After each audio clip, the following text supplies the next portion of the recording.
tardes, buenas noches. Bienvenidos aquí a la Casona de Flores, en esta ocasión especial y de mucha celebración, porque estamos presentando el libro de un amigo, libro editado por Tinta Limón y la Fundación Rosa Luxemburgo.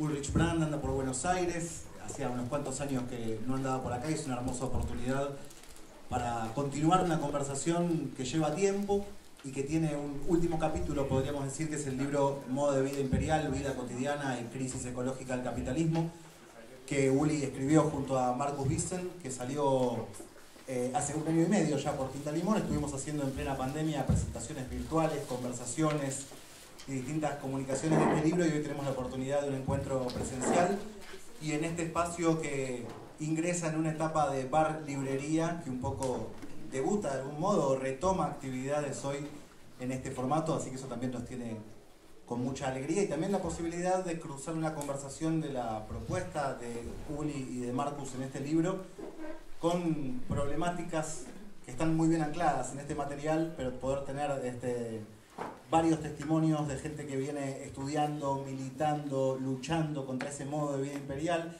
llamándolo así o no, nos parece una oportunidad muy, muy interesante.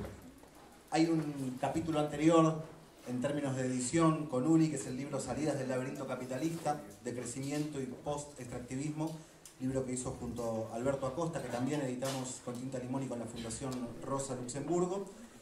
Y este nuevo material nos trae una hipótesis de trabajo que Uli nos la venía adelantando desde hace tiempo, que la veníamos trabajando desde acá antes de tener el libro traducido al castellano y editado, que de algún modo sentimos que está escrita desde un norte global, pero con un carácter internacionalista, y por eso nos interesa mucho que ese norte-sur achique sus distancias para pensarse.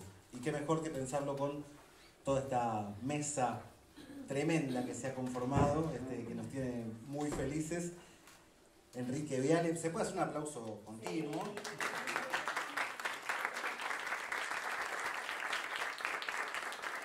Bueno, Enrique Viale, ya haremos las mini bios correspondientes. Guni Cañas, desde Mendoza, de la lucha por el agua en Mendoza.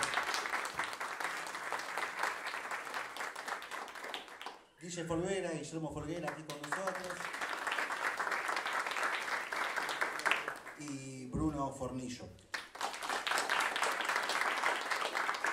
La querida Gabriela Mazú, que también iba a formar parte de este encuentro, bueno, tuvo un tema inconveniente del día que tal vez la hace llegar un poquito más tarde, tal vez no, así que, bueno, forma parte también del prólogo de este libro y era muy interesante poder escucharla. También pueden escuchar sus palabras y pensamientos en torno a modo de vida imperial en el prólogo de este material. Una cosa que me había adelantado Gabriela, que me parece que a modo de apertura también sirve, es que le parece que modo de vida imperial ya desde su salida, que es relativamente reciente, ya tuvo 3 etapas, ¿no? La del lanzamiento, la pandemia que resignificó muchísimas de las cosas, y este momento de tremenda aceleración pospandémica, podríamos decir, pero de tremenda aceleración de un colapso ecológico, para citar otro libro de la mesa, que se viene precipitando de manera aceleradísima. Bien podríamos pensar la situación rosarina hoy, ¿no? De los amigos y amigas, compañeros y compañeras de Rosario hoy durmiendo con el humo entrando por las ventanas, nos pone un síntoma sobre la mesa de algo que ya el libro nos venía marcando y que de algún modo en un tiempo muy acelerado vimos tal vez 3 etapas que nos hicieron resignificar muchos de los conceptos. La dinámica de este encuentro va a ser una exposición de cada uno de los invitados de aproximadamente 10-12 minutos. Uli también va a decir unas palabras al inicio, va a decir unas palabras al cierre después de la exposición de los compañeros que están aquí presentes, y luego se abre a quien quiera hacer alguna pregunta o comentario con respecto a lo escuchado. Ana María, de la Fundación Rosa Luxemburgo, si querés, por supuesto, decir unas palabras también. Bueno, gracias. Diego, no, cortito, la verdad, desde la Fundación agradecer a Tinta Limón por preparar esto, por siempre acercarnos estos proyectos para seguir pensándonos colectivamente, tal cual como es un prólogo, que es un prólogo colectivo, lo cual también habla ya del libro en sí. Gracias también a todos por estar aquí, a Uli por traer estas discusiones de vuelta a la Argentina, a todos los compañeros y compañeras en la mesa, y nada más decir que yo me quedo con unas palabras que hoy dijo una compañera con quien intercambiamos un rato, con Guni y con Uli a la mañana en la Fundación, y es que finalmente estos intentos de intercambios de seguir pensando cómo florecer en un planeta dañado, así que también siempre agradecerles a los compañeros que siguen aportando para ese pensar cómo florecer en este planeta dañado. Así que gracias.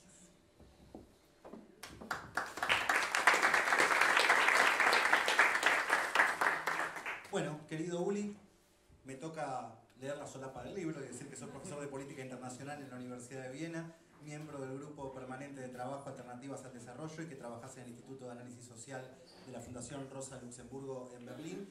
Unas palabras de inicio de tu parte y después ya comenzamos con las exposiciones de los compañeros. Permiso.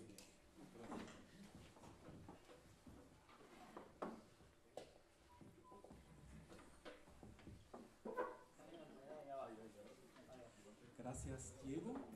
Bienvenidos. Para mí es un gran momento con mucha emoción. Ya dije anoche, tuvimos otra presentación del libro de Laura Álvarez y Alberto Bonet en la UBA, que en estos días, hace 30 años, yo empecé a estudiar en la UBA y todavía en Marcelo T. Alvear y alguna gente está también presente desde hace cuando, muchos amigos, amigas, y es muy lindo. Y había desde entonces muchos reencuentros en la ciudad, colaboraciones intelectuales, políticas, también intercambios.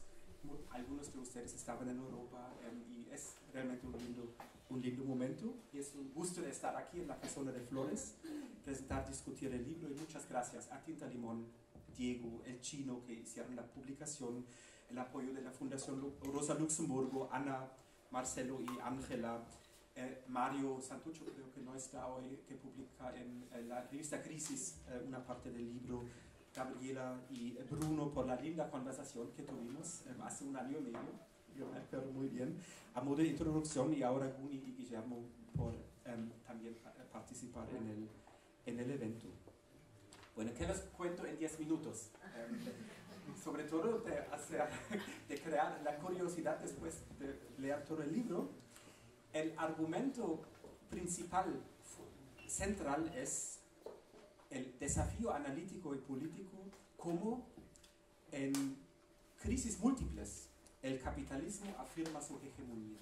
Es la pregunta que nos interesó a partir del año, nosotros de siempre, Marcus y yo, a partir del año 2008-2009 en la crisis financiera y económica.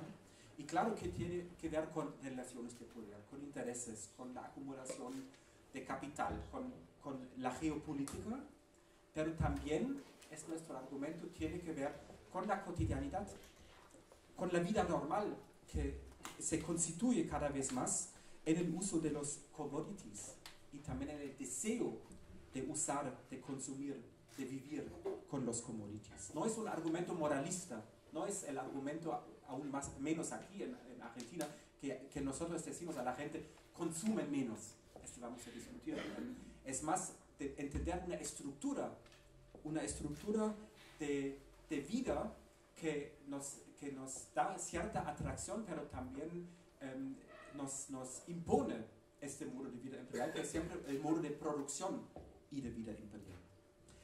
La idea principal es que en la cotidianidad del norte global, pero también cada vez más en el sur global, pero yo hablo del norte global, el acceso normalizado mediante los commodities a la mano de obra barata y a la naturaleza barata de escala global, si usamos celulares, computadoras, vestidos, carne industrializada, coches, etcétera, etcétera.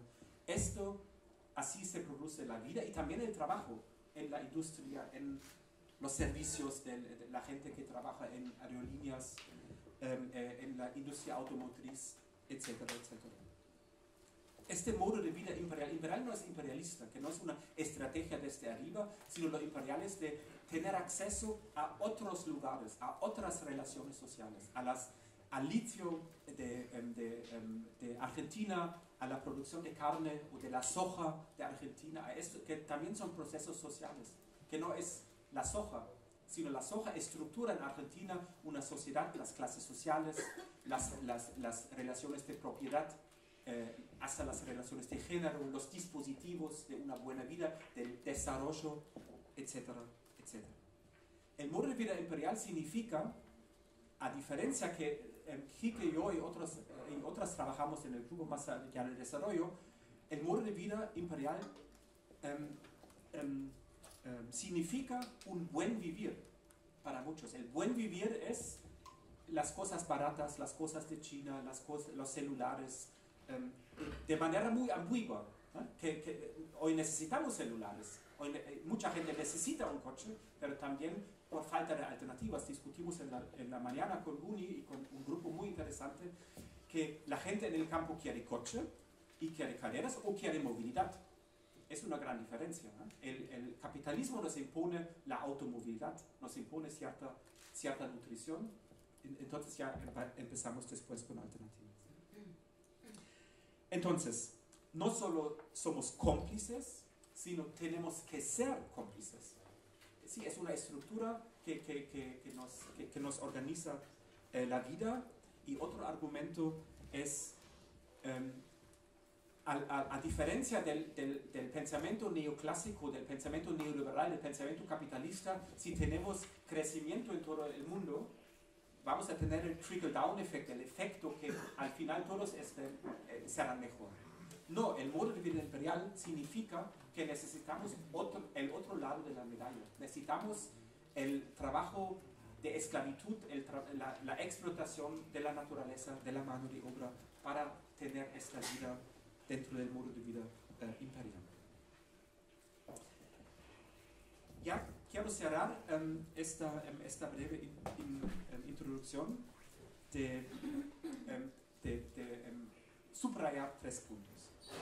El primer punto es que argumentamos que en la guerra actual, estamos escribiendo otro libro, yo trabajé ahora un año en Berlín con la Fundación Luxemburgo, con Marcos también. En el libro de ahora, argumentamos en 3 páginas que el modo de vida imperial causa tensiones, conflictos socioecológicos. Perdón, hay que traducir, tengo inglés en alemán. Tensiones ecoimperiales, porque también China quiere acceso a la tierra del mundo. Ahora lo saben muy bien en Argentina qué significa esto. Y estas tensiones van a crecer, hasta tal vez guerras abiertas. Una segunda, no conclusión, pero para terminar, un segundo punto es, en Europa hay mucho debate acerca de la economía verde, de la descarbonización, probablemente acá también de la transición energética. Pero esto se refiere sobre todo a las bases energéticas materiales de las sociedades, pero no a las formas. El modo de vida imperial es una forma capitalista, patriarcal, neocolonial, racista de la vida. Pero este está al margen. Y nosotros argumentamos en el libro, en 2 capítulos, el desafío es de no irse a la trampa que la economía verde, que nosotros llamamos el capitalismo verde, es la solución. El capitalismo verde, con sus formas sociales capitalistas, también va a ser excluyente, no va a resolver la crisis ecológica, va a explotar al sur global, va a reestructurar las relaciones norte-sur, que ya saben aquí con el litio. Que la idea en Alemania que se transforma 50 millones de coches de un motor de combustible a un motor eléctrico tiene enormes impactos en el sur global.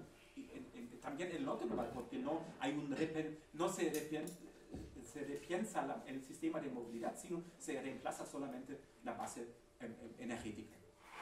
Entonces, este llamamos el capitalismo verde. Pero casi no hay cuestionamiento del capitalismo verde. Claro, la forma de pensar no es capitalismo verde, sino economía verde, o descarbonización.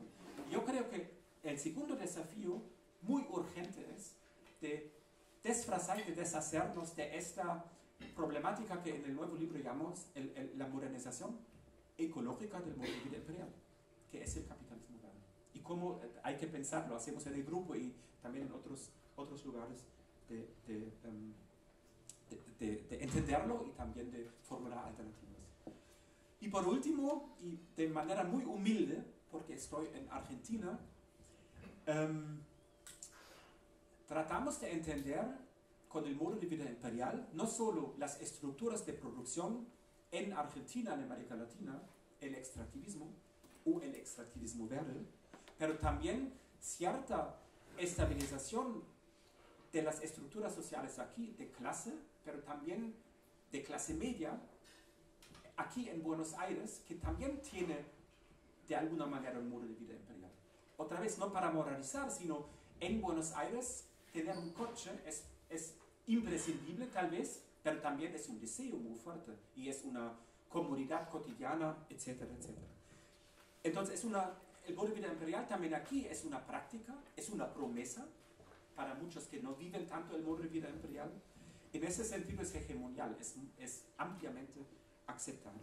Y para entender, para acercarse de esta manera, y los y las comentaristas saben mucho mejor de hablar sobre esto, este modo de vida imperial estructura estos dispositivos muy fuertes que también son dominación. El desarrollo no es para todos, el desarrollo fomenta una explotación tremenda en América Latina, en Argentina, fomenta o estabiliza las relaciones de clase, las relaciones de género, etcétera, etcétera.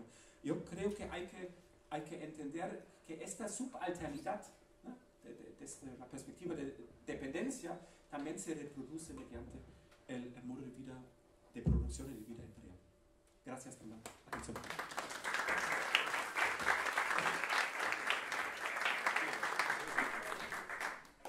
La aspiración de una canastita de zanahoria, cebolla y berenjena cuando termine la charla no tiene nada que ver con el modo de vida imperial, está fuera de ese tipo de consumos. Bueno, la pregunta que propusimos a las personas invitadas es una pregunta muy básica, pero es: ¿cuál es el aporte del libro a la agenda socioambiental y qué aportó a sus luchas y estudios cotidianos? Quique, todo tuyo. Bueno, ¿qué tal? ¿Cómo andan? Muy buenas noches. Qué linda casa, ¿eh? Muy linda casa, hermosa. Tenemos que usarla más, venir más. Bueno, gracias a la editorial, gracias a la Fundación por invitarme. Es un honor estar en el libro de Uli, que es un viejo amigo. Este libro aporta mucho, pero mucho, mucho. Nosotros el año pasado, que teníamos un programa de radio, hicimos una sección especial con el libro, incluso, ¿no? Con el libro Modo de Vida Imperial, contando ahí. Y lo interesante es eso, sobre todo por los debates que hay entre norte y sur, ¿no? Y la facilidad, voy a decir muchas cosas obvias, así que no, pero que me parece que también hay que reflexionar. Una es esa, ¿no? Hay como en América Latina hay una sensación permanente de que, bueno, y la excusa para mantener el extractivismo está relacionada con que, bueno, ustedes, el norte global ya se desarrolló, ahora nos toca a nosotros, no nos vengan a poner límites. Incluso con eso nos atacan permanentemente, ¿no? Dicen, ¿quién te financia? Mira que Roberto Fútbol, no escuché. Bueno, escuché una musiquita. Bueno, tampoco que sonó un ruidito. Bueno, no, lo del norte-sur es clave. Bueno, y nosotros venimos pensando en esa clave hace bastante tiempo. Primero para desarmar en parte o disputar ese sentido, y una de las cosas que está ahora con mucha fuerza y que el libro nos ayuda a pensar eso, ¿no? De cómo cuestionar también de base este modo de vida imperial que es el que se quiere sostener y que está ganando la batalla, ¿no? La batalla cultural, ¿no? Todos queremos sostener eso. La crisis que existe a partir de la guerra con Ucrania, y con la crisis también socioecológica, etcétera, pone en vilo este modo de vida imperial, ¿no? Ese es el gran miedo que existe. ¿Cómo van a pasar el invierno los alemanes? ¿O cómo van a pasar? ¿No? Está ahí una preocupación de cómo vamos a mantener el modo de vida imperial. Y esto, que está muy marcado, crea como una nueva... Nosotros estamos hablando de colonialismo verde, ¿no? Colonialismo verde, que está muy relacionado con la economía verde, que tiene que ver con esto de que América Latina, o el sur global, no solo América Latina, África también, por supuesto, se convierte en una nueva zona de sacrificio. Ahora en el altar, siempre hay un altar, ¿no? Antes era el altar del desarrollo, entre comillas, ¿no? El desarrollo que se entiende. Ahora el nuevo altar es la transición energética, pero es la transición energética del norte global, ¿no? Ni siquiera la transición energética nuestra, ¿no? Y en ese nombre se están justificando la mayoría de los nuevos, o este neo-extractivismo, como queremos llamarlo, relacionado con eso, ¿no? Yo tenía acá unos datos, yo estaba mirando el celular no porque estaba tuiteando o algo así, sino porque tengo algunos datos. Sí, no, de Roberto Carlos.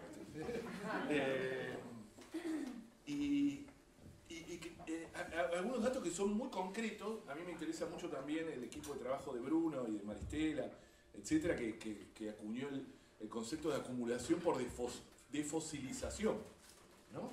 Que es también la nueva, ¿no? Es en nombre de la transición energética todo está justificado y ahora todo es transición energética.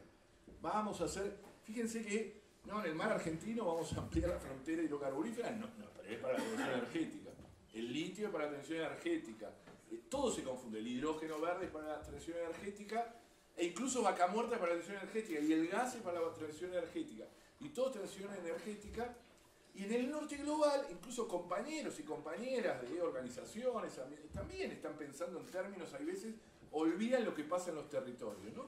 Y se piensa solo en términos de carbonización, es decir, en reducción de gases de efecto invernadero o de salir de los combustibles fósiles, como si eso no demandara la misma transición la transición energética del norte, no demandara una presión enorme en nuestros territorios.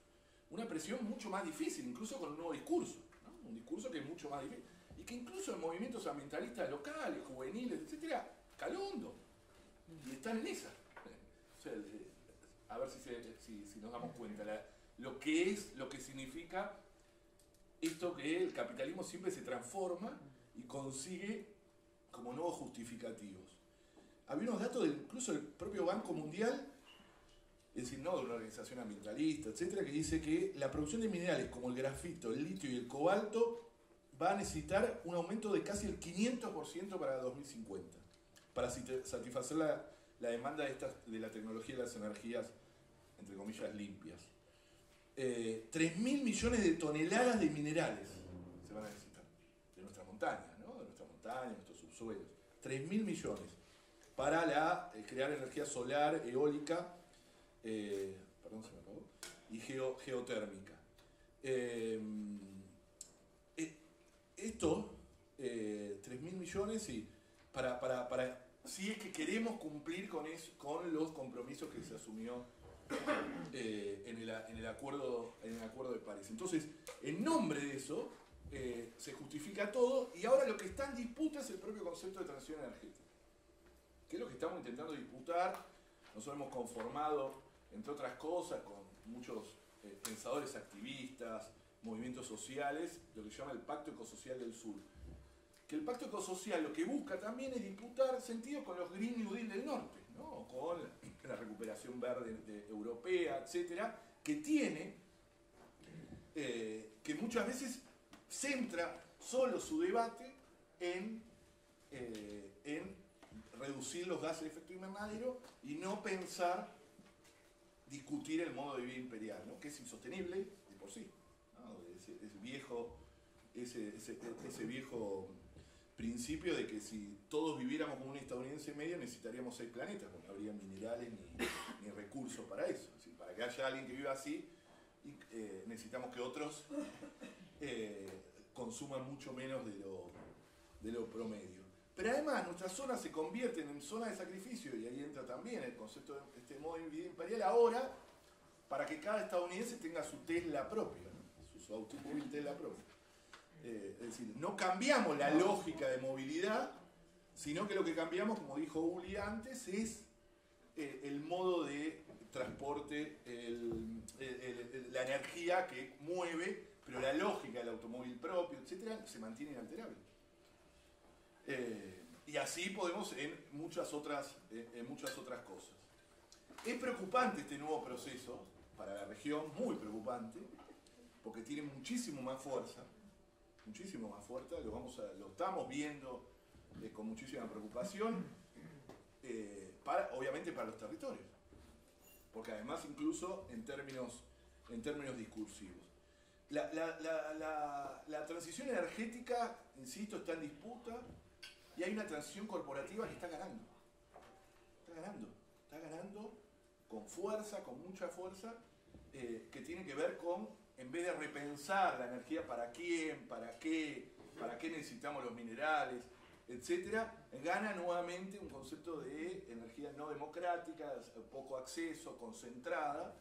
Es decir, la misma lógica que tenían los fósiles, ahora incluso para las nuevas energías. Por eso es clave, sé que no me queda mucho tiempo, para discutir esto, libros como el de Uli, ¿no?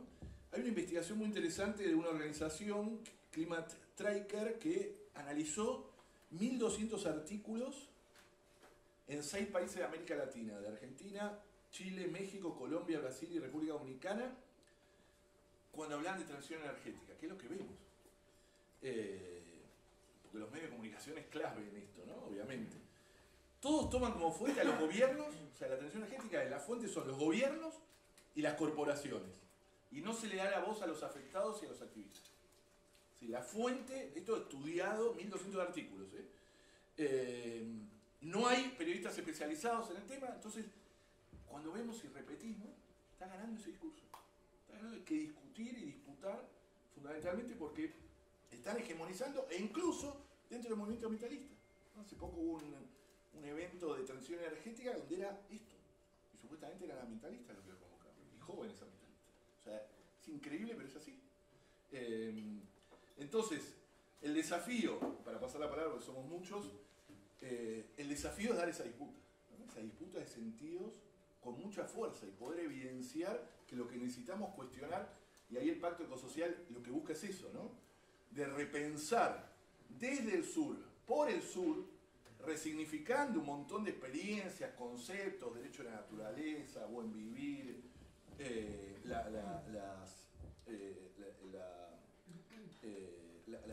las teorías del cuidado, etc. Todo eso, entre otras muchas cosas, para poder discutir y poder confrontar con este nuevo altar, insisto, de sacrificio que es esta transición energética. Así que bueno, le paso la palabra a Joaquín Boguín.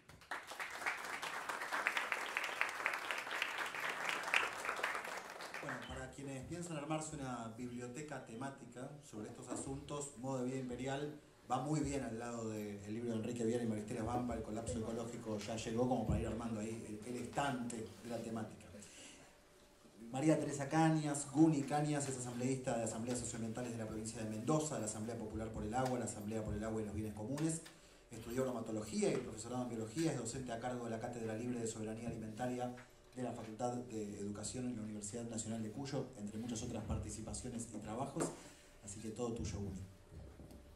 Bueno, muchas gracias, bienvenidos a todos. Bueno, un honor, muchas gracias de invitarme. Mucha gente con la que nos cruzamos. Y bueno, acá viene la disrupción, porque yo no soy académica. Yo he ejercido docencia, ya soy una jubilada. Pero justamente quiero rescatar que esto también forma parte de los disensos del modo de vida imperial que no te permite hacer. O sea, el modo de vida imperial es compartimentos estancos en que la academia anda por un lado y las cosas, la vida anda por otro. Y yo soy de las personas que aman la vida, y el ambientalismo nos ha hecho habitar lugares en que estamos todos juntos.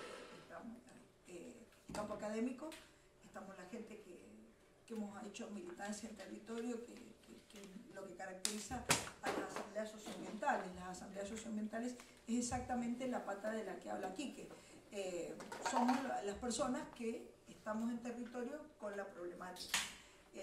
También importante decirlo en esta mesa, el rol de la ciencia digna, que es el rol de la ciencia unida en los territorios y preocupada por las cuestiones éticas y las cuestiones de la naturaleza.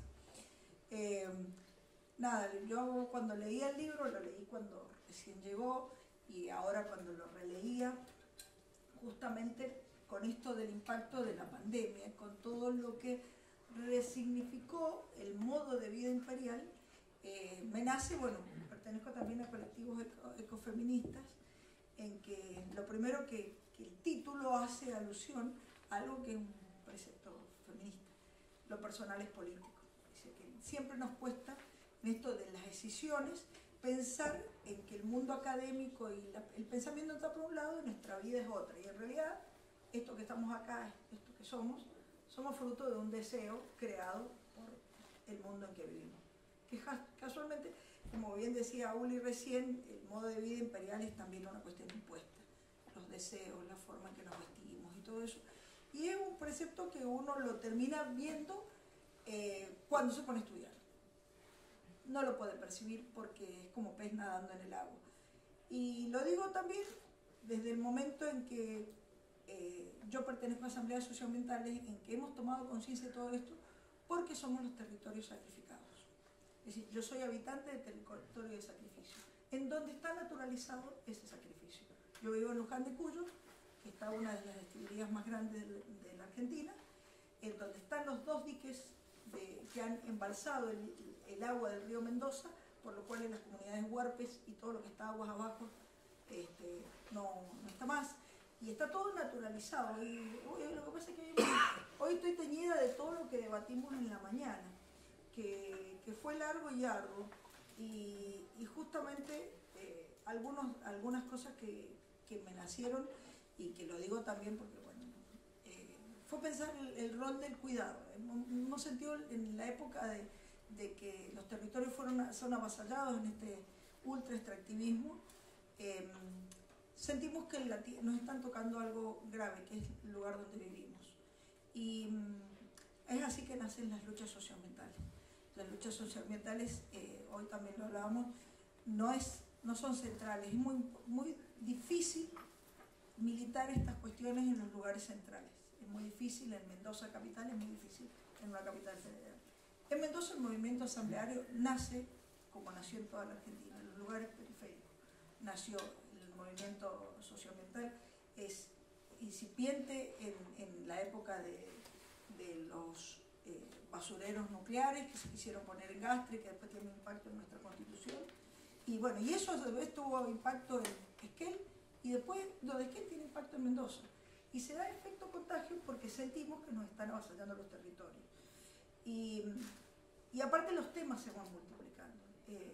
Es como, y en este momento estamos cual tenistas que te están peloteando todo el tiempo. Estamos realmente en el límite. Y bueno, lo digo también porque ha pasado que hemos estado con un tema por vez. Nosotros empezamos con el tema de la megaminería, y en Mendoza por suerte lo pudimos atajar, en el sentido que no nos pasó lo de San Juan. Esto es el que gana, toma los medios de comunicación, y ese es el discurso que se impone. Y en Mendoza hemos estado con la megaminería, con el fracking la llevábamos ganada, pero bueno, cuando esto pasó, muy difícil el agronegocio mendocino, que está muy vinculado a algo tan glamoroso como el vino, los problemas inmobiliarios, las represas que están tan legitimadas con esto de lo renovable y lo verde. Siempre te van a vender que las represas son algo maravilloso. Y hemos estado luchando por Venezuela del viento. Mendoza tiene la cuestión nuclear, también tenemos cuestión nuclear. Les quiero mostrar que este es el panorama que si lo ve un mendocino típico no lo puede ver. Y en esto vuelvo a lo que había dicho al principio, el rol de los, y Quique también lo nombró. El libro de Uli resuena yo lo iba leyendo y decía, pero esto tal cual nos está pasando, es como que nos estuviera mirando. Y yo agradezco mucho que seamos tantas y tantos los que estamos viendo la misma realidad, ya sea desde el norte global al sur global. Y eso para mí es muy importante, que no, por ejemplo, yo a Uli no lo conocía, no me pasó lo mismo, pero sí, Quique, sí a Guille, sí a Bruno, y a Maristela y toda la gente que estamos acá en los cuidados de los territorios. Y yo sentía, hoy le contaba a Uli, le digo, yo sentía que vos eras el que había escrito algo unido, bueno, también con los textos de Guille, los textos, tantos que han escrito también acá, Quique con la Maristela. Hay mucho de que la intelectualidad pone en palabras todo lo que nos pasa por ahí muchas veces en el territorio. Y bueno, nos falta también, estamos todo el tiempo atajando penales. Y contarle esto porque los cuidados del territorio son los mismos cuidados de la corporalidad. Y acá el rol de las mujeres, porque los territorios avasallados por el extractivismo es territorio donde masculinizado, en donde la lógica patriarcal y la lógica avasalla todo eso. Y eso está muy bien narrado en el libro de Uli. Está muy bien narrado todo el avasallamiento, todo esto que hoy que estábamos luchando con los autos, y yo decía, es central. Porque es lo que, y también Uli decía hoy, las contradicciones, porque lo necesitamos. Hoy hemos llegado acá por nuestro modo de vida imperial que nos ha hecho estar acá. Y tantas cosas que desencadenan lo que nosotros tenemos para pensar, el punto de no retorno. Bueno, hoy discutíamos la mirada colapsista del movimiento ambiental, mirábamos la radicalización hacia donde va el mundo, que también forma parte de la estructura social a que vamos cayendo, es a donde el modo de vida imperial nos ha llevado. Los medios de comunicación, de incomunicación, o hijos de pauta, que nosotros le decimos, le gustó, yo sabía que le gustó, hijos de pauta. Sí, el fin de la era del petróleo, no sé, hay muchos términos muy duros, el colapso mismo, son términos que digo que nos resuenan como terminantes y sin embargo para los territorios, para lugares que hoy, por ejemplo, poniendo el tema del litio, avasallado, los lugares han secado ríos, han secado todo esto. ¿Qué se puede decir de un territorio que nosotros somos donde el modo de vida imperial está? Y es muy difícil también porque yo vivo en Ciudad Capital, estar en los lugares y hacerle ver a la gente que eso mismo que vos pedís es lo que está causando el desastre. Yo no quiero extenderme mucho más, solamente contarles que estamos tratando de esto que también Uli nos propone, los contornos de un modo de vida solidario. Él habla de eso. Y bueno, de la asamblea habitamos un poco de eso, porque son el pensar y el sentir colectivo, que se aprende solamente cuando habitas esos lugares. Y por eso celebro que estemos en esta casona tan hermosa, que permite este encuentro, que permite que seamos las voces diversas, permite que pensemos de otra manera la naturaleza. Y bueno, acá al lado con el Guille, que somos mis biólogos los dos, también recuperar algo, es decir, nada, hemos perdido la biología del ser humano. Hoy hemos hablado también de eso, de que hemos perdido, es decir, ¿por qué tenemos que explicar tantas cosas políticamente? Somos seres vivos. ¿Cuándo vamos a entender que somos uno? ¿Cuándo vamos a entender que somos hijos de la... Carl Sagan lo decía, somos hijos de las estrellas. Es decir, somos producto de una evolución humana de 200.000 años siendo Homo sapiens. Y hemos sobrevivido sin todo este modo de vida imperial. ¿Cómo nos van a correr con este modo de vida imperial cuando somos seres vivos que necesitamos nada más y nada menos que agua y necesitamos lo mismo que nuestras hermanas y hermanos plantas y nuestros hermanos? Para eso, yo digo ahí el rol sensible que nos ha, este modo de vida imperial nos ha avasallado, la espiritualidad y el sentirnos parte de la tierra. Y hoy también lo conversábamos, viendo el proceso colombiano, todo esto que son gobiernos y estructuras, megaestructuras, que están poniendo en discusión esto, algo que en la Argentina nos está costando mucho, porque somos bastante occidentalizados, negadores de racistas. Yo vengo de una provincia muy racista, desde ya les digo, en el sentido de que vemos a todo eso como cuestiones menores. Y esto también en el ámbito académico es una cuestión. Las razones que nos unen a la naturaleza están puestas en discusión. O sea, tenés que ser un intelectual y con razones poderosas para poder discutir un gobierno.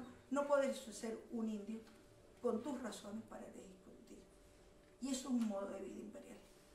Eso nos sitúa. La discusión se hace racionalmente, no, loco. No todo es ración. Si nos hemos olvidado que somos mucho más que eso. Estas son las cuestiones que se ponen en discusión en este libro. El modo de vida imperial es un deseo y el modo en que habitamos el mundo.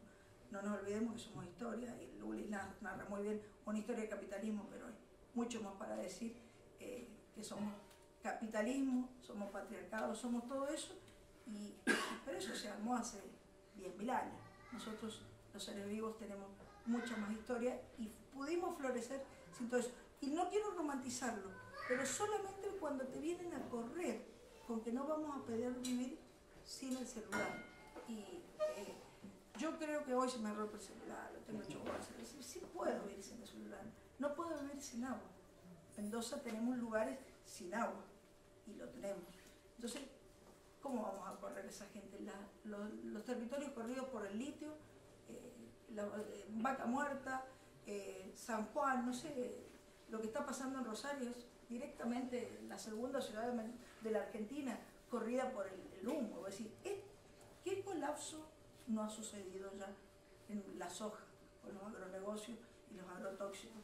Entonces digo, no nos queda más que el libro de Uli, entenderlo, que para que suceda todo lo que está sucediendo, el modo de vida imperial está entre nosotros y es un desafío, ¿no? Hoy estábamos más preguntas que respuestas, pero por lo menos para empezar a cuestionarlo es un buen inicio. Así que muchas gracias.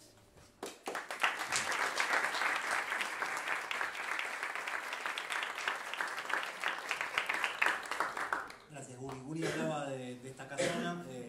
Esta casona tiene mucho que ver también con la gestión del Centro de Formación Profesional 24, la Escuela de Oficios que está acá en la esquina, que de alguna manera toma lo público para pensarlo desde perspectivas comunitarias también, para insuflarlo de otras lógicas, podríamos decir, y entre otras cosas también para formar parte editorial de este mundo, porque una de las formas que puede adoptar una escuela pública es hacerse una editorial independiente, y esa editorial independiente ha editado el libro del compañero Guillermo Folguera aquí presente. Ese libro se llama La ciencia sin freno, de cómo el poder subordina el conocimiento y transforma nuestras vidas. Así que al lado de Modo Vida Imperial y al lado del libro de Maristela y Quique va el libro de Guillermo Folguera también.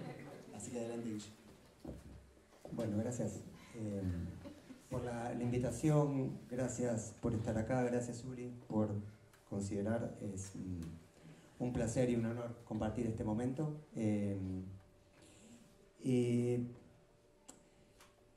Diego leyó una pregunta que, adelanto, no voy a responder, y pensaba en estos días que estaba pensando qué compartirles en ustedes en este ratito, cómo una obra, cuando es una buena obra, tiene un montón de lugares de entrada.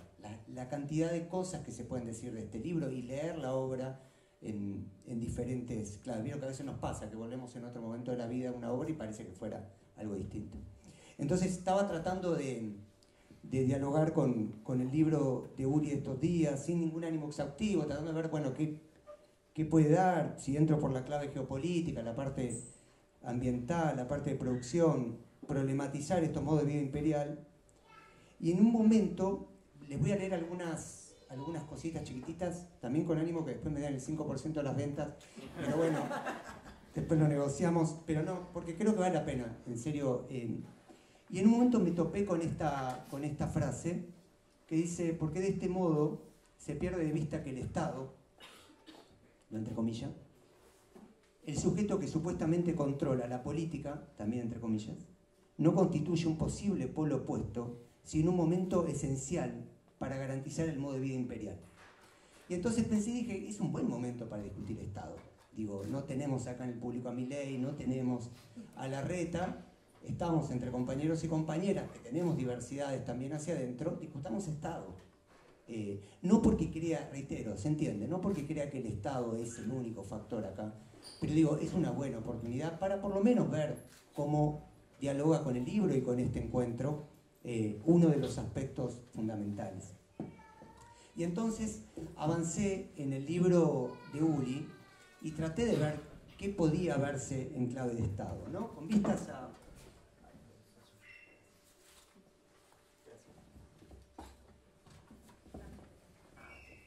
vistas a responder preguntas, bueno, ¿qué es el Estado? ¿Qué hacemos con el Estado? ¿Qué significa con el Estado? ¿Y qué diferencias hay entre Estados? Europa, América Latina, África, ¿qué hacemos con esa mezcla?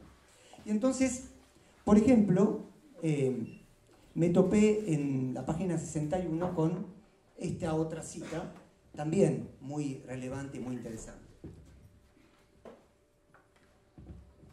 Un poquito más larga, que dice, a pesar del amplio reconocimiento de la crisis múltiple, el concepto de la transformación se ve limitado en gran medida a aspectos de una modernización ecológica.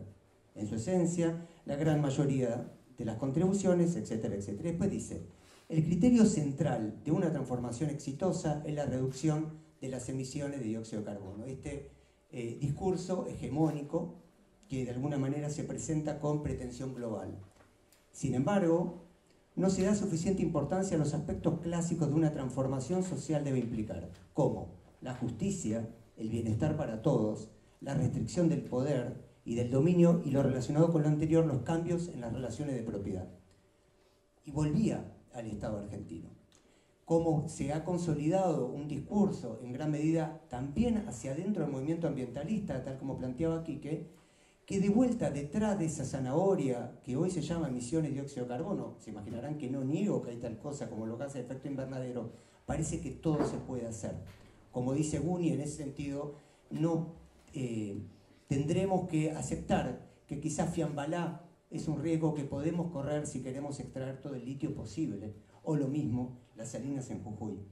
¿Sí? Tendremos que aceptar que Río Negro quizás tenga que abandonar su pretensión de vida buena en función del proyecto de hidrógeno verde o ahora Tierra del Fuego. Y entonces seguía avanzando con el libro de Uli, y en la página 81 me encontré de vuelta con esto. Uli está haciendo unos esfuerzos por ayudarme. Es una maravilla. Sí. Un 2% te voy a dar de la venta del libro. Sí. Después dice Uli, ese acceso se da más bien a lo largo de diferentes líneas de desigualdad. Y claro, cita clase, género y atributos racializados, en particular a lo largo de las relaciones neocoloniales norte-sur. La dimensión imperial norte-sur se manifiesta en las formas señoriales y con frecuencias destructivas de aprovecharse del hombre y de la naturaleza. Y de vuelta volvía a la realidad cotidiana y esta conformación, por ejemplo, del Estado centauro, que es tan benévolo, ¿no?, cuando mira para arriba y es tan despiadado cuando mira para abajo. Y pensaba, por ejemplo, ¿qué significó esos 10 días de Enzo en Andalgalá con huelga de hambre, ¿sí?, con algo que era escarcelable? ¿Qué es esa locura? Que no era portada de los periódicos, que no era motivo de una conferencia de prensa, de una explicación, en este caso de Jalil o del gobierno. ¿Qué significó? Lo mismo puedo decir de Morales, ¿eh?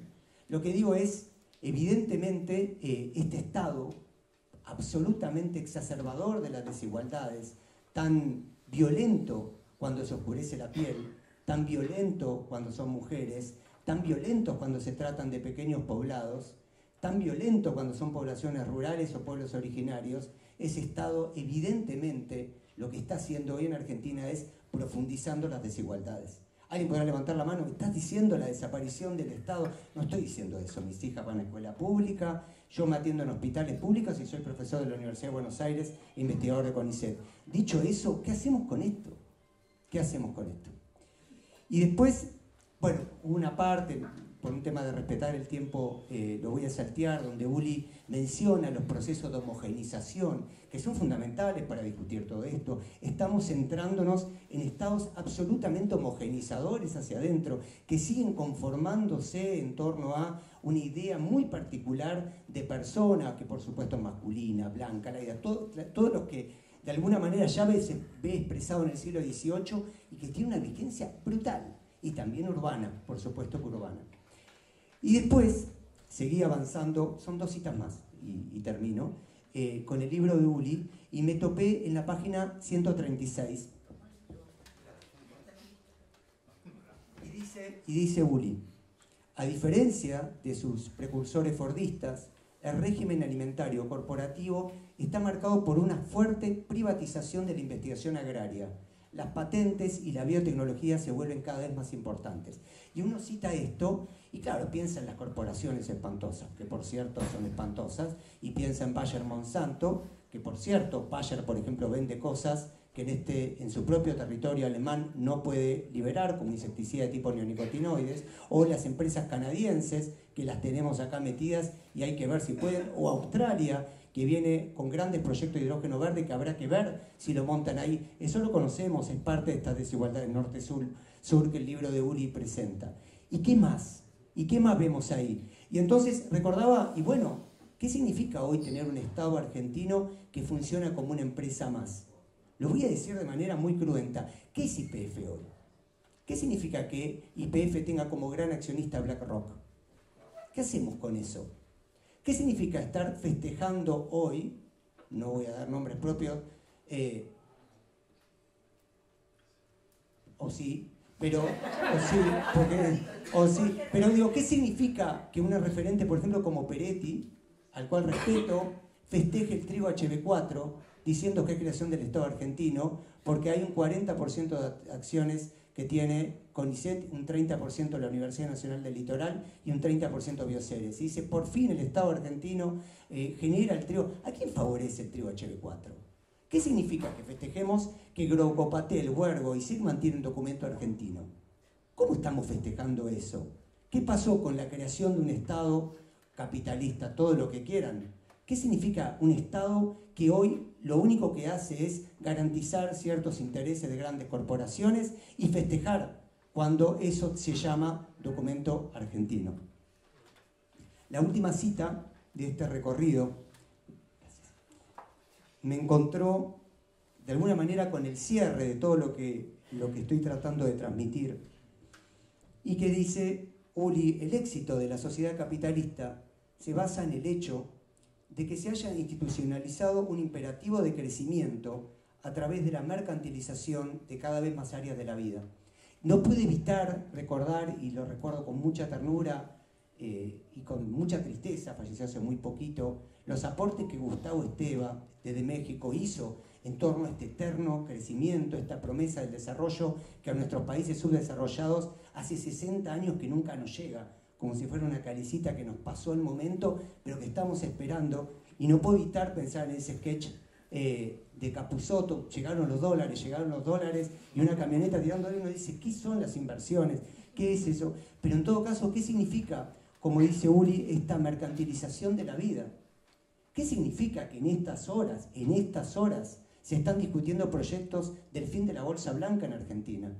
Algo que históricamente los productores agrícolas han garantizado para garantizar la transmisión horizontal y vertical de sus semillas, y que hoy desde el Estado argentino se está sentando junto con empresas para hacer un proyecto de ley a su imagen y semejanza. Y pensaba, y voy entrando a la parte final, que cómo se vincula esta mercantilización de todos los ámbitos de la vida con algo que presentó Buni recién, de asumir la multiplicación de territorio de sacrificio a lo largo y ancho de nuestro país, ¿sí? Ahora, cuando estuve en Catamarca, un pueblo había desaparecido, Bis. Y me decía la gente local, no, era un rancherío. Y me lo decía y no se le caía una lágrima. Dejó de estar el río, se secó el pueblo y el pueblo se perdió. Y el proyecto Pueblo de Sacrificio, Territorio de Sacrificio, no es una metáfora. Es realmente asumir que este proyecto demográfico brutal al cual estamos montados, llegando hoy al 94% de la población en grandes ciudades, es un proyecto brutalmente exitoso, y en gran medida por las políticas activas que se han hecho. Por supuesto que le tengo miedo a Milei, pero le tengo, créanme, mucho más miedo a naturalizar un escenario absolutamente brutal, cotidiano que están y estamos viviendo. Y así como hemos puesto que gran parte del territorio argentino hoy es de sacrificio, tenemos que asumir que nuestras grandes ciudades hoy son sustratos sin territorio. Vivimos en un Buenos Aires que no tiene territorio, no tenemos anclaje territorial. Tenemos que reconocer que han sido muy exitosos en esta cuestión de que vivimos sin territorio. Además de que vivimos enlatados, que vivimos mercantilizados. Gabriela Mazú, si hubiera estado, también es una bibliografía para seguir en torno al proyecto que significó el macrismo en la ciudad. Pero así como el macrismo, yo conozco relativamente cerca el proyecto de Paraná, el proyecto de Rosario, el proyecto de Córdoba, el proyecto de Bahía Blanca, son todos iguales. Procesos de gentrificación, avance de una lógica palermitana y correr a la gente pobre, a los sectores periféricos y concentrarlos en grandes villas que, si viene una pandemia, los liquida con mayor porcentaje. Cierro con 5 cositas chiquititas en torno al Estado. El libro de Buni pone en un lugar central la cuestión geopolítica internacional y la diferencia entre estados. entre el primer mundo y el tercero. También, y si se me permite, el cinismo brutal de un primer mundo que ubica el tercero como su patio trasero. Pero también hagámonos cargo del Estado argentino. Los transgénicos entraron en América Latina exclusivamente por el proyecto brutal que se dio en Argentina. Y reventamos Paraguay. Nadie se va a hacer cargo nuevamente de haber reventado Paraguay, pero Argentina reventó Paraguay. Argentina metió los transgénicos en Brasil. Argentina reventó una parte muy importante de Bolivia, bajo estas banderas blancas y celestes de un proyecto nacional. Después, como decía, comprender nuestras propias contradicciones. Las reitero, no estoy hablando de un lugar de, bueno, demos vuelta a la página, no tenemos nada que ver con el Estado. No, el tema es qué hacemos con esto. ¿Y qué hacemos con este Estado centauro, con este Estado fragmentado, con este Estado amplio, una amalgama indiferenciable entre Estados y empresas, que por ejemplo el director del SENASA dice sin mosquearse, SENASA se sostiene con la ética empresarial. Y no me lo dijo como una forma de decir. Cuando me decía por qué aceptaba los papeles de Bayer para las semillas que Bayer le presentaba, me dijo, confiamos en las empresas. Y cierro con dos preguntas o dos comentarios. Me da la sensación que en algún lugar tendremos que aceptar esta derrota cultural que mencionaban antes Guni y Quique, ¿sí? En algún sentido nos han ganado culturalmente. El menemato suena lejísimo, la dictadura también, porque está entre otras cosas metida en los huesos cotidianos. Y la última, y por eso vine además acá, además porque quería ver a tanta gente querida, es cómo salimos y cómo trabajamos en estas tensiones y estos nortes. Muchísimas gracias.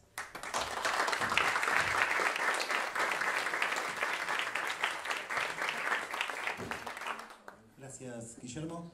Yo tengo que vender cosas, perdón, pero... La tapa de este libro es un collage de Franco Bifo Berardi hecho en pandemia. Franco Bifo Berardi, filósofo italiano que también tenemos la suerte de editar en Tinta Limón, compañero de colección de Ulrich Brand en la colección Nociones Comunes. Y este collage que hizo en la pandemia para intentar tranquilizarse haciendo un poco de arte forma parte del arte de este libro, y nos gusta un poco también comentar ese cruce en este material. Bruno Formillo está por aquí, doctor en Ciencias Sociales, investigador, historiador y docente. Entre sus principales temas de estudio están los recursos naturales, la energía y la geopolítica en Sudamérica. Puedo decir también flamante docente del diploma Mapa de Guerras de Tinta Limón en Claxo, así que, profesor, bienvenido. Bueno, muchas gracias por la invitación, una alegría estar acá. Una alegría escuchar también, sobre todo porque comparto el diagnóstico, ¿no? Realmente recién escuchaba y efectivamente no sé si les sucede a ustedes, pero a mí sí me pasa que veo la realidad argentina tremendamente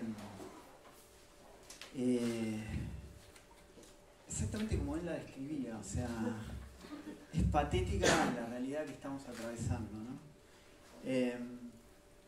Y entonces empezaría un poco por el final.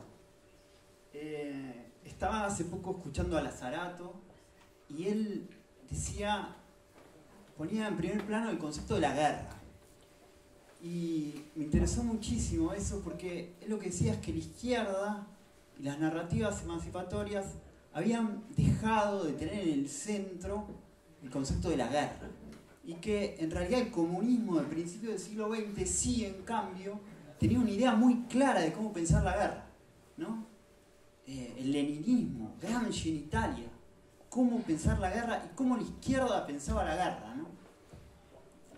Y a mí eso me resultó tremendamente atractivo porque efectivamente me parece que no solamente se trata de una guerra que está por venir, sino que es preciso que nosotros también tengamos una suerte de nuevo concepto de guerra, ¿no? O por lo menos a mí me despierta esa necesidad.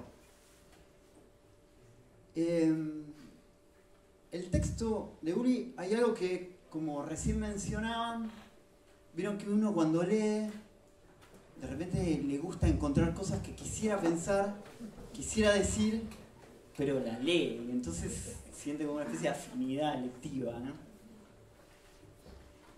Y dentro de eso, la idea del modo de vida, a mí me resultaba muy atrayente como no venía Oli con cuestiones simplemente de economía, de política, sino que ponía en el centro la cultura, ¿no? Algo que no es tan usual. Si bien, obviamente, existen esas inclinaciones, no es tan usual poner el centro y la mirada en la cultura, en el modo de vida, más concretamente, incluso en el modo de vida, en el modo en cómo prácticamente vivimos. Y por eso me resultaba realmente bien interesante, y por eso también me había parecido que el texto actualizaba esa idea de Benjamin de que todo documento de cultura es un documento de barbarie, ¿no? Eso me había parecido, y que se inscribía en la teoría social crítica, cultural crítica, alemana, tan nutrida, tan rica, y que ha aportado tanto. Y me parece que en ese sentido me gustaba ver justamente esta implicación y esta construcción de responsabilidad hacia todos, ¿no? Acerca de cómo llevamos adelante nuestras prácticas. Y creo que eso es como un centro fundamental del texto de Uli. A su vez, me parece, yo eso lo relacioné con otra cosa que también es una tesis que me entusiasma, que es que el capitalismo siempre es parasitario en un punto, y que mucho de lo que existe hoy en el capitalismo fue parasitar todo lo que era la vitalidad política de los 60 y de los 70, ¿no? Y que eso lo reconvirtió, y ahora la clase dominante ya no es esa cuestión gris, sino que por el contrario aparece como una especie de activo aventurero ultra parecería que realmente es atrayente, ¿no? Vivir como vive la clase dominante, ¿no? Ya no es que no desea, al contrario, es como un hiperdeseo, ¿no? Un hipergoce, ¿no? Entonces, en ese sentido se apropió de nuestra cultura, de los 60 y de los 70, que era nuestra, ¿no? Y a su vez, lo que creo que muestra muy bien el texto de Uri es que nos introyectó esa porquería que es el liberalismo individualista consumista, ¿no? También nosotros de repente empezamos a querer consumir, o sea, como si se hubiese dado una doble torsión, ¿no? Ellos se volvieron mejores y nosotros nos volvimos peores, en un punto, todo a causa de ellos, ¿no? Obviamente, pero me parece que esa torsión está como presente en la actualidad y descripta en el libro claramente. Entonces, también otra de las conclusiones, porque yo preparé para 10 minutos, me dijeron 10, 12 minutos, entonces una idea traje, es que me parece que hay una tarea también que presenta el libro, que es como, bueno, esto lo veo yo así, ¿no? Por ahí no lo ven todos así, cualquier cosa lo charlamos, pero la necesidad de pensar como tarea qué sería una cultura proletaria activa y disruptiva hoy, ¿no?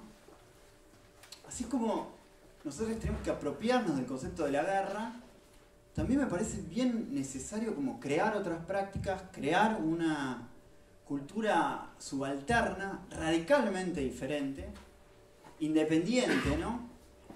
Que se sustraiga justamente de esa cultura dominante, pero que a su vez lo rade, ¿no? Y a su vez vuelva a ser vital, ¿no? Y a su vez no esté como siempre atada a esas especies de tríadas del prestigio, el poder, el goce, ¿no? Que es como la huevada que el capitalismo ofrece todo el tiempo, pero que sin embargo nadie puede sustraerse con la suficiente fuerza. Pero no porque es una cuestión moral o individual o personal, sino porque se trata de una cuestión de prácticas, ¿no? Y me parece que en ese sentido también el comunismo de principio de siglo no solamente tenía una idea de guerra, sino que también tenía una idea de una cultura otra frente a la cultura burguesa, ¿no? Entonces, y todo eso en condiciones contemporáneas, ¿no? Porque efectivamente lo que acá se habló y se puso en primer plano es que las condiciones contemporáneas son radicalmente otras que las del siglo XX, ¿no? Condiciones de escasez, de acumulación por defosilización. básicamente de guerra interimperial y de crisis ecológica absoluta, ¿no? Y entonces, bueno, el libro de Uli me parece trae como estas tareas, qué hacer en estas condiciones y cómo frente al modo de vida imperial crear una cultura proletaria disruptiva. Y bueno, acá tenemos un espacio para empezar. Y a su vez una idea de guerra, ¿no? Propia y nueva, porque efectivamente el enemigo no ha dejado de vencer también, ¿no? Bueno, eso.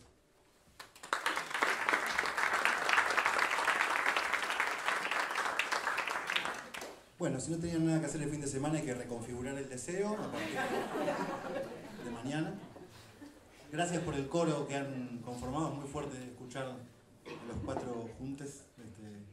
Uli, imagino lo que debe implicar también para vos escuchar algunas lecturas a partir de tu libro, a partir de las investigaciones y vivencias de cada una de estas personas, así que te damos la palabra y después para quien quiera hacer alguna intervención o alguna pregunta tenemos unos minutos para eso.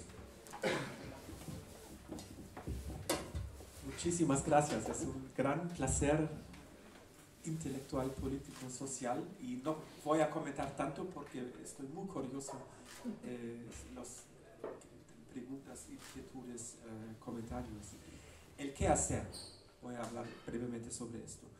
Yo creo que un desafío, y me gusta la idea de lo cultural, somos politólogos, pero obviamente desde una tradición marxista, claro, tenemos una perspectiva de la sociedad de Gramsciana, por eso también de lo cultural. Y yo creo que hay que, bueno, hablando otra vez a partir de las experiencias en Europa, en Alemania y Austria, lo ecológico hasta hoy yo diría era separado de lo social. Lo ecológico es el medio ambiente afuera.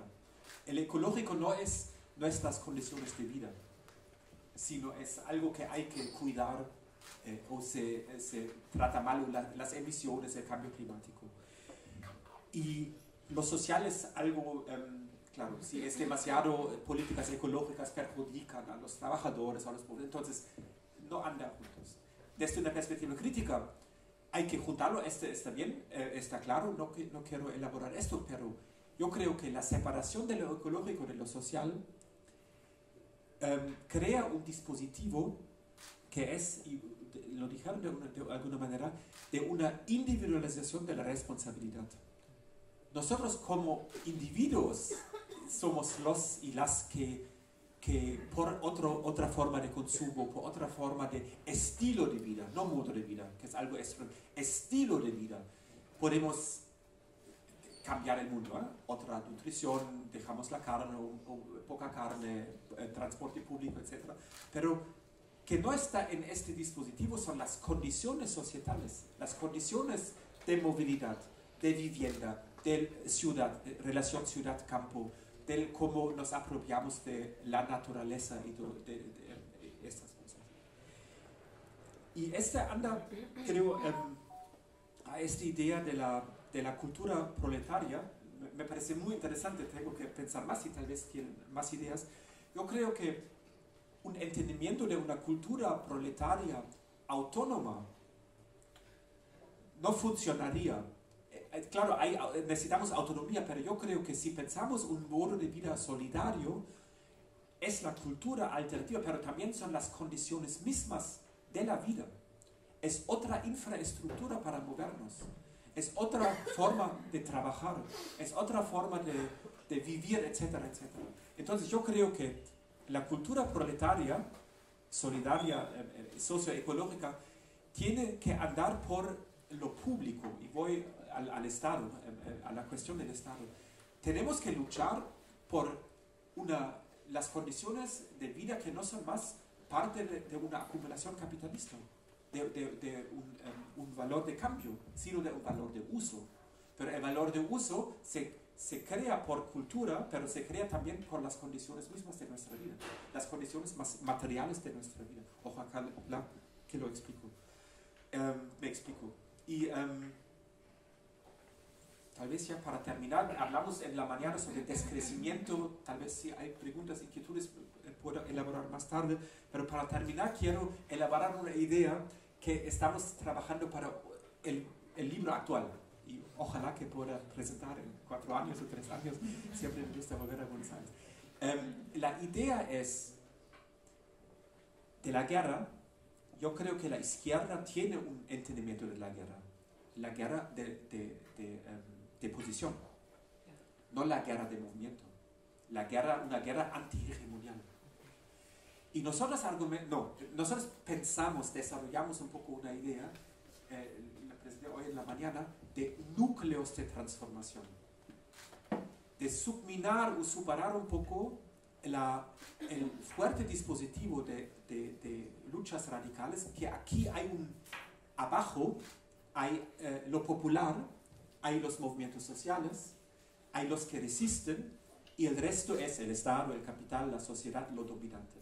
Y nosotros pensamos, todavía es una primera idea, que hay que pensar dentro de los diferentes lugares, sitios, mecanismos de la producción de hegemonía en el Estado, en lo académico, en los medios de comunicación, pero también en los espacios, con los espacios autónomos, cuáles son los grupos, por ejemplo, dentro de los aparatos del Estado, que son dispuestos de resistir, de fomentar alternativas.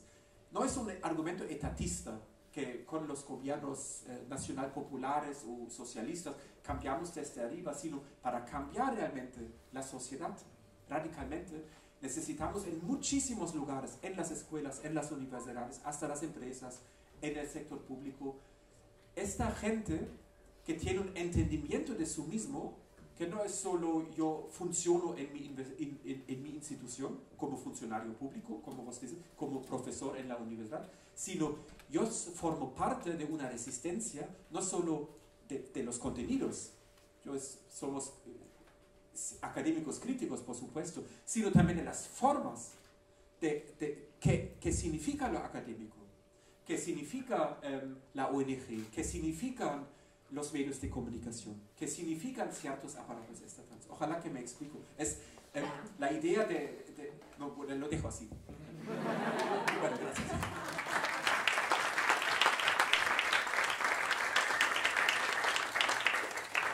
Gracias, Uli. Bueno, antes de abrir las preguntas, decirles por supuesto que el libro de Uli se consigue hoy acá, junto a todo el catálogo de Tinta Limón y otras editoriales amigas, distribuidas por La Periférica, que también es parte de este entramado que hace posible este encuentro.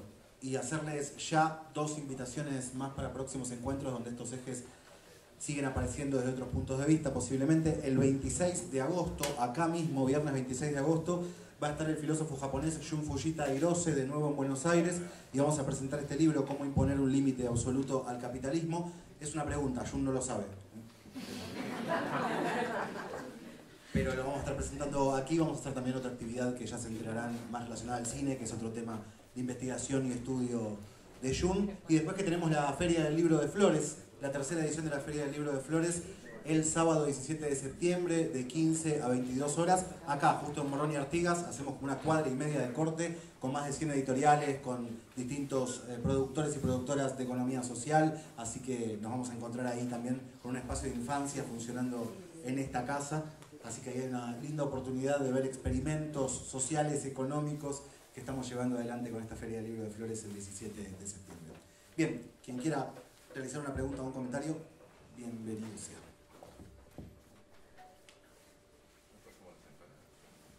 Si no, pasamos a las empanadas, dice Quique.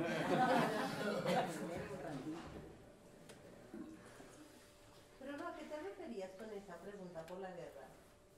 Y construir un relato desde las izquierdas o una idea de guerra. ¿En qué pensabas, digamos, en el marco de las ideas del libro? Cuando reflexionabas sobre eso. No, hay que preguntarle a Lazarato eso más que a mí, o sea, porque realmente lo escuché de él, por eso lo mencionaba él. Pero me resultaba absolutamente atractivo eso, o sea, lo escuché esta semana y él me parece que viene teniendo como una reflexión, también es otro libro que publica acá Tinta Limón, acerca de la guerra en particular. ¿no? Y sobre todo, él lo que viene diciendo es que directamente ataca el postestructuralismo francés así abiertamente, ¿no? Cosa que no creo que gane buena prensa con eso, porque bueno, hablar mal de Foucault y demás. Pero lo que dice es que Deleuze, incluso, toda gente que yo quiero, digo, ¿no? Pero que pusieron el centro la cuestión de la producción, ¿no?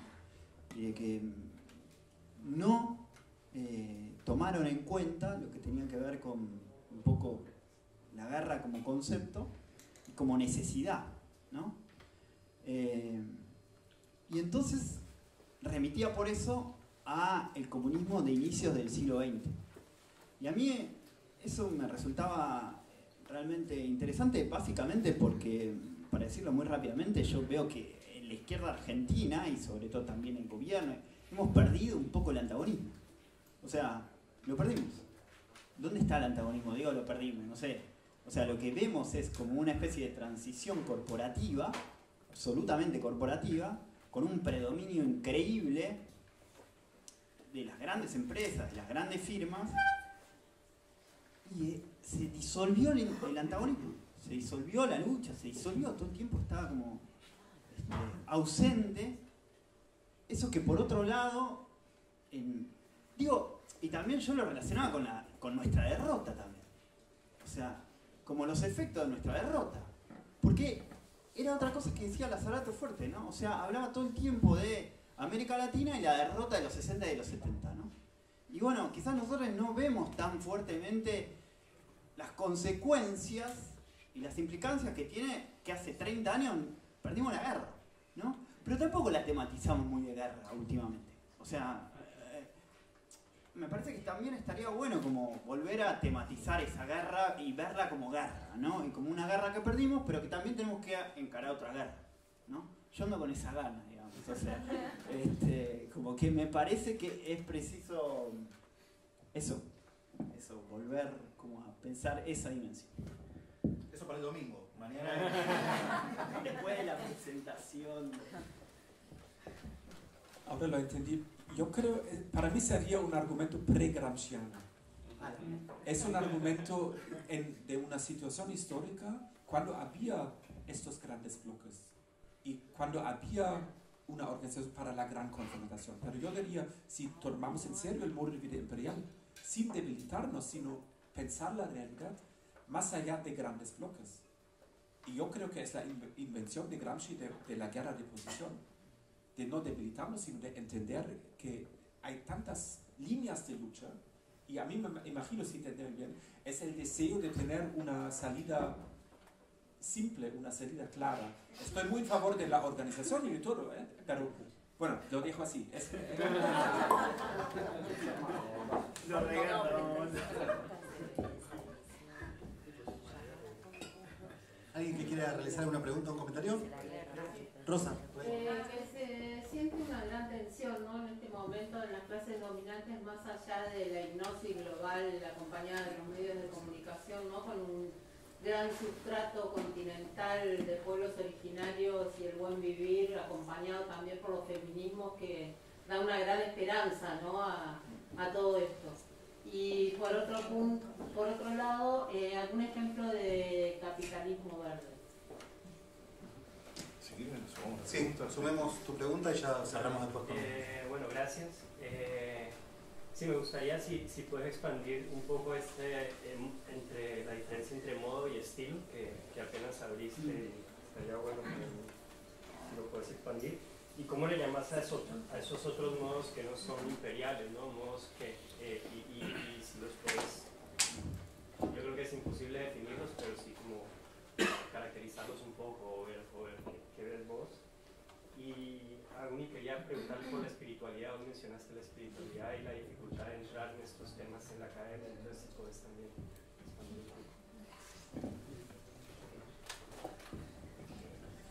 Bueno, para mí un ejemplo del capitalismo verde es, como ya dije, la idea que en Alemania podemos reemplazar 50 millones de coches con motor combustible a 50 millones de coches con con motor eléctrico.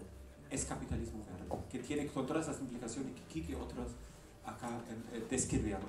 Es una dinámica y realmente es hegemonial. Hay poca discusión crítica a este proyecto. Y también modo de vida imperial es de invisibilizar activamente o de hecho las precondiciones de la vida, de donde venía dicho. Aquí es muy claro, pero en Alemania no, en Alemania es una cuestión del mercado mundial. Porque hay la plata y las empresas BMW y Volkswagen ahora invierten en Alemania en baterías por la competitividad. Ahora las baterías se producen en China o en Asia. Entonces es la cuestión de la competitividad, pero de dónde viene está ausente. También en los verdes, con los verdes del gobierno. Es impresionante. El modo y el estilo de vida bueno, en alemán por lo mismo, en la discusión en inglés, es un estilo que viene del marketing, que yo deseo otro coche, otra marca, otra forma de vestido, el estilo de vida un poco alternativo de clase media, alternativo de clase alta, conservador, socialdemócrata orientado hacia arriba, conservador un poco, la gente se cuida por el estilo, etcétera, etcétera. Hay los milieus, se llama. En Alemania hay estudios de sociología que son 11 o 12 milieus, ¿no? Y depende del ingreso, depende de la educación y depende de cómo yo me ubico en el mundo, y la expresión es mi consumo, mi casa, mi coche, etcétera, etcétera. Y el modo de vida, y lo discutimos también en el libro, diferenciamos entre estilo de vida y modo de vida. Y el modo de vida es una estructura. Y nosotros no por callar hablamos en un singular. De hecho, hay modos de vida, por supuesto, pero el modo de vida es una estructura que tiene manifestaciones muy diferentes, por supuesto. Hay estilos de vida, hay si quieren, modos de vida ya alternativos. Dije en la mañana, en Viena, hace 6-7 años, la propiedad de los coches descrece. Mis estudiantes, la mayoría de mis estudiantes no tienen coches ni tienen interés de tener un coche. Tenemos un buen transporte público, claro, la gente que vive en el campo necesita tal vez el coche para llegar a la ciudad. Entonces, esas son manifestaciones muy diferentes, pero el argumento central es que todas estas manifestaciones diferentes son expresiones de un modo de vida imperial. Pero con muchas diferencias, y ahora ya voy al modo de vida solidario, también con experiencias de alternativas. Si la gente empieza masivamente de no usar más el coche en Viena, son decisiones individuales y por suerte hay muchos, no comer más carne, industrializar, etcétera, etcétera. Pero como modo de vida solidario tiene que ser una condición, no es solo la decisión individual. Y es importante, argumentamos con Pierre Bourdieu, el habitus, que el mundo se pone en el cuerpo. Y es muy importante que más y más gente quiere algo alternativo, como todos aquí en la sala. Pero una cosa es querer algo, empezar de hacer algo diferente, pero la otra cosa es una perspectiva macro de tener también la condición de vivir en el campo, también aquí en Buenos Aires o afuera de Viena, de no necesitar más el coche. Que hay un transporte público, como ya dije, barato, rápido, o un taxi colectivo, ¿no? Que reduce esta dependencia, también el deseo, pero también la dependencia y al final la práctica de usar un coche. Y también modo de vida solidario es un modo de producción solidario que significa de reducir la producción de los coches en Alemania y Austria a 10%. Pero ¿de qué hablamos? Hablamos de una reducción, ¿no? Yo no hablo de una austeridad ecológica, yo creo que descrecimiento que no es la gente tiene menos. No, descrecimiento es deshacerse del imperativo capitalista de crecer, acumulación de capital, y después pensar otro modo de bienestar. Descrecimiento no es de tener menos, de hacer menos, sino de vivir bien, pero de otra manera, con transporte público, con una buena comida, alimentación sana, con viviendas buenas, etcétera, etcétera. Esos son elementos. Nosotros tenemos en el último capítulo, es como no un listado, pero son diferentes elementos, pero el argumento central es la subjetivización, es la práctica misma, una práctica masiva, que no son algunos espectros alternativos, son importantes, nichos son importantes, pero ¿cuál es el potencial de un nicho, de una práctica del nicho, de generalizarse, de ser vivible para muchos demás? Y así vamos a las condiciones societales, a las condiciones otra vez de movilidad, de nutrición, de vivienda, etcétera, etcétera. Y reconocer que las prácticas, algunas ya se cambian y otras se cambian porque hay ciertos pasos donde realmente, por ejemplo, una ciudad siempre digo, de Viena o de Berlín liberada de coches, liberada de no tener, la gente no tiene más la coerción, la necesidad de usar el coche. Por supuesto vamos a tener coches de emergencia, etcétera, etcétera, y también vamos a tener taxis, pero no es más de referirse necesariamente al coche. Son condiciones subjetivas y condiciones objetivas.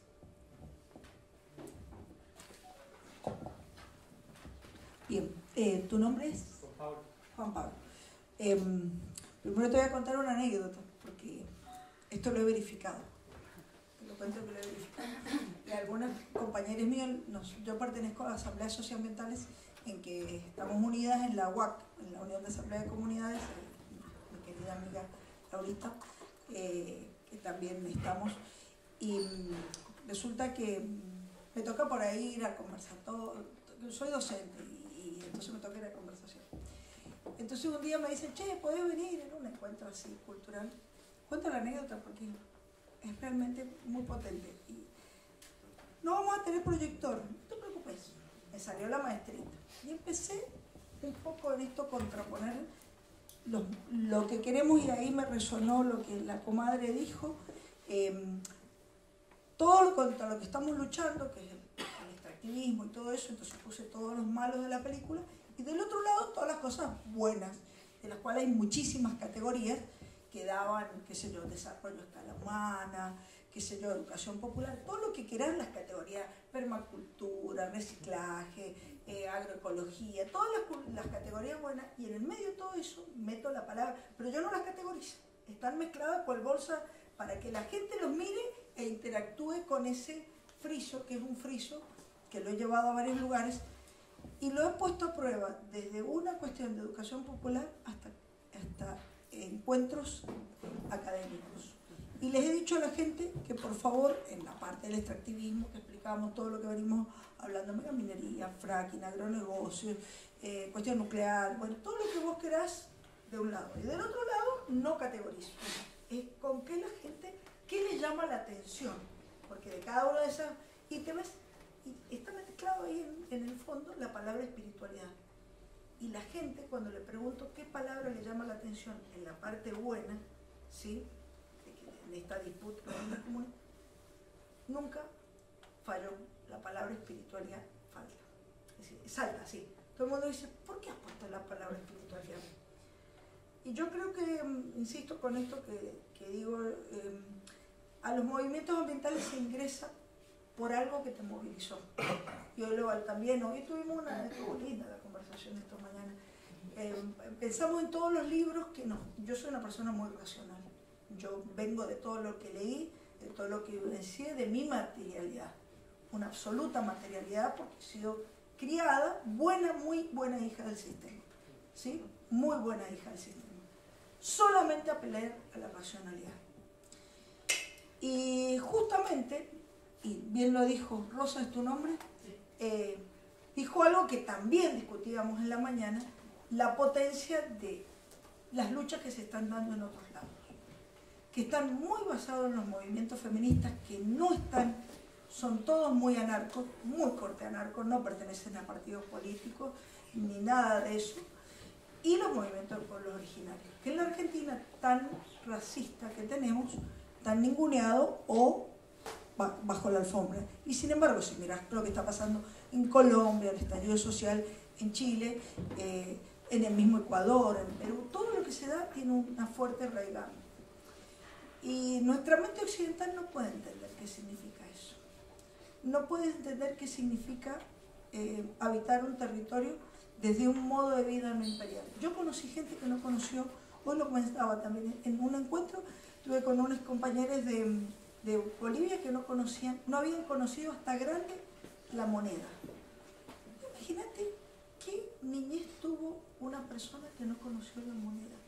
Solamente conoció el trueque y solamente vivió de lo que necesitaba.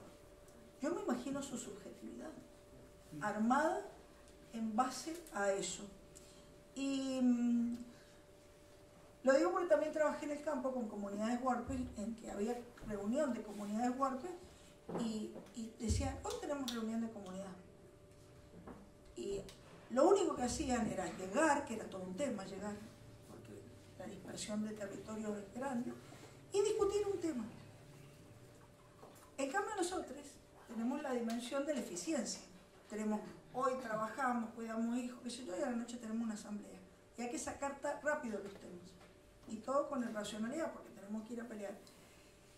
Y lo digo porque es una reconfiguración de hasta la estructura mental y una reconfiguración importante. Y lo digo porque estamos educados, y hoy también lo hablábamos, con la teoría de las inteligencias múltiples hablamos de que tenemos muchas inteligencias, cada vez descubren más, no sé, ¿viste? Todas esas, de las 7 básicas ahora aparecieron más.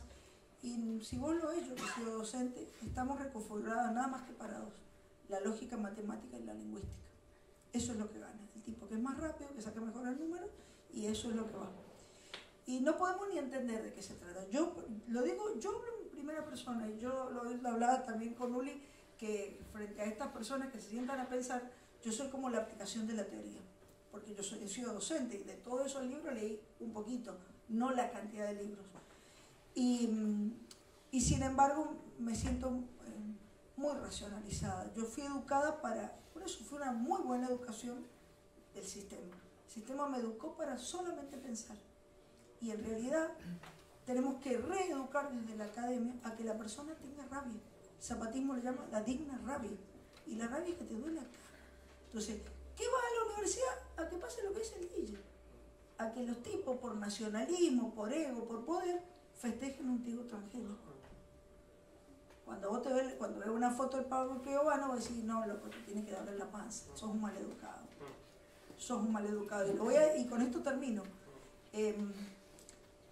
Cuando Berta Cáceres dijo, venceremos, me lo dijo el río. No es poesía. No es poesía. Para los pueblos originarios, para el pueblo lenca, se lo dijo el río. Y las personas que estamos cercanos al sentimiento de profunda violencia contra la tierra, contra los cuerpos territorios, sentimos lo mismo. Y eso es una educación. Es la educación que desde las asambleas hacemos. Reeducar nuestro sentipensar. Es reeducar nuestro sentipensar. Es reeducar que yo hoy estoy acá, que veo una invitación, podría haber estado cualquier otro acá. Tener ese convencimiento, pero ese convencimiento es que sacar los egos y tener otro sentipensar. Y no me imagino lo que debe haber sentido Berta Cáceres, sintiendo que el río se lo dijo. Y lo mejor de todo, dos cosas: vencieron, se lo dijo el río y el río venció. Y segundo, su estirpe y ancestro. Sus hijas, cuando ahora la nombraron, quiero hacer un homenaje ya que no estamos en el tema, pero cuando la nombraron héroe de su nación, ¿sí? Le querían, ¿qué quieren hacer ahora? Toda la discusión con el kirchnerismo, que quiere sacar los animalitos de los billetes, y que no, que la macacha Güemes y todo eso. Querían poner a Berta Cáceres en un billete. Y las hijas que dijeron, muy bien educadas las hijas de Berta, le dijo, ¿para qué quieren la cara de mi mamá en los billetes? Si van a ir a aumentar todo lo que, van a ir a aumentar las arcas de los lugares de los que mismos que lucharon contra mi mamá. No, les prohíbo que usen los lugares de mi mamá. Fíjense qué claridad la gente. Entonces, ¿desde dónde estaba hecho? De acá, de la tripa. Una tripa bien educada en un buen sentir pensar. Buena tarea nos queda. Y voy a decir una cosa porque habitamos muchos lugares, la permacultura tiene mucho que ver con esto, con sentir la tierra, con habitar de otro modo. Y la otra vez escuchaba a un tipo que me lo hacía escuchar mi profe de yoga, decía, que se llama Bruce Lipton, y dijo que la animalidad, todo esto, cuando éramos esto que éramos, esa evolución que fuimos durante 190.000 años, absolutamente todos éramos animales, y que empezamos a pensar que había algo más allá, y empezamos ahora, vieron la teoría ahora de que este hallazgo turco en Turquía, que parece que hace más años que empezamos a darnos cuenta, y hace 12.000 que han encontrado más allá de Stonehenge, y pensando que ahí vimos la trascendencia. Entonces decía que la gente vivía con los ánimos, para cuando éramos más animales, cuando éramos, y lo digo el animal, lo digo con mucho respeto, los dioses, nosotros éramos dioses. Después vino, el Bruce Lipton lo dice con un grado de poesía precioso, después dijo que cuando vino el monoteísmo, cuando vino el politeísmo, lo sacó de nosotros. Ya no fuimos más, los dioses no estaban en nosotros. Quedaron ahí en un panteón y ahí fueron. Y después llegaron las religiones monoteístas, y no solo que las sacaron de nosotros, y el endiosamiento, lo parte de Dios que nosotros tenemos. Ojo, soy una persona agnóstica, póngale el Dios con minúscula, por favor. Esa parte de Dios quedó allá afuera y arriba. Entonces, fíjate nuestro desprendimiento, seres profundamente espirituales, profundamente arraigados con la tierra, profundamente ancestrales, que es una ancestralidad que hemos perdido, terminamos tirando la espiritualidad a la basura. La materialidad, este modo de vida imperial, ha tirado nuestra propia esencia humana y espiritual a la basura. Entonces, si no nos queda reeducarnos, gente, así que muchas gracias, porque el libro de Uli exactamente lo que hace es eso, poner en juego esta materialidad que nos hizo desechar lo que somos. Gracias, Virginia. Luis Ferreira, Rubén Bonillo, Luis Blanc.